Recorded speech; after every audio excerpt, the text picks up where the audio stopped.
is a very scary energy happening here. People are waving flags. A lot of people look very delighted that this is happening. And as I'm sure people are on Twitter looking at this, what they really wanted was exactly what you just said, Anderson. They wanted to shut this down. That's an American flag that they have set on fire. Hey, Antifa.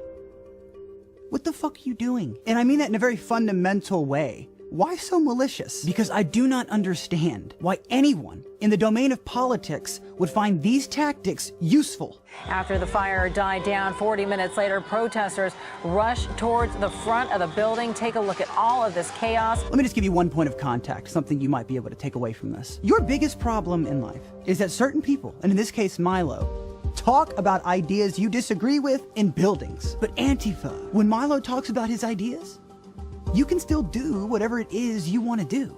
Him speaking does not infringe on you at all. If you don't like Milo, go somewhere else. But no, when Milo comes to town, you all gather together in masks, waving anarchy communist flags, assault people, and set shit on fire. You have forced a liberal like myself to now say something I always only heard come from the right. But in this context, I cannot think of any other explanation that more adequately describes you. You are all entitled, ungrateful pieces of shit. You need help. Stop fucking up our infrastructure. Stop spraying innocent girls in the face with mace. Stop assaulting people for no reason. I know you think you have morality on your side, but I have news for you. When you hit someone in the face, it does not matter what they happen to believe in. And it does not matter what an actor may say at a Golden Globes acceptance speech. Punch some people in the face when they seek to destroy the weak and the disenfranchised. If you punch someone you disagree with,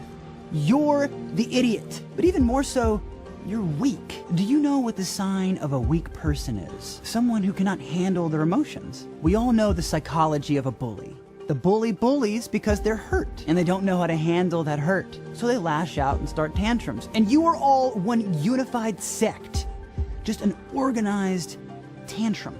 But you know what? I know my words will do no good because Antifa, you are the ISIS of American politics. You have proven time and time again to be a domestic terrorist organization, to have the emotional maturity of children, hell-bent on destroying the most powerful values the rest of the civilized world deeply appreciate. Freedom of speech. And yes, the freedom of assembly. I and every other person who values the Constitution understand the profound usefulness of protest. But this is not protest. I'm done seeing cases like this and hearing retorts from the regressives about the First Amendment. The First Amendment says peaceful assembly. This is not peaceful assembly. This is a bunch of pissed off little bitches who didn't get their way. If you're upset that Trump is president, that's one thing.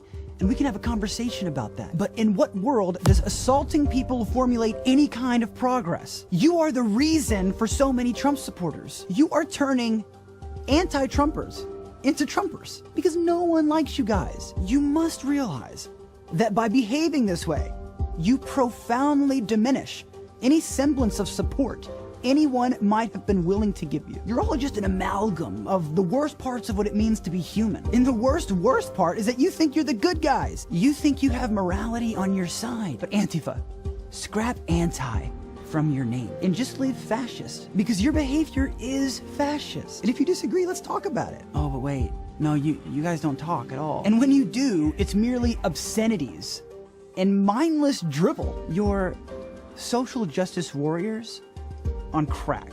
Because SJWs do not listen to opposing points of view. They're religiously motivated by their postmodern doctrines. But you're even worse than that. You're the extremists. You've managed to take those absurd ideas and morph them into violent action. You are that which you so vehemently oppose. You are that thing that you hate. You're fascists. What's the first thing that gets tossed out when fascism gets implemented into a state? Freedom of speech. If you were to all get your way, and you did last night, the people who had ideas you happen to disagree with would not be able to express themselves. They would all have to shut up and just follow your lead. You have to be stopped. You're a plague.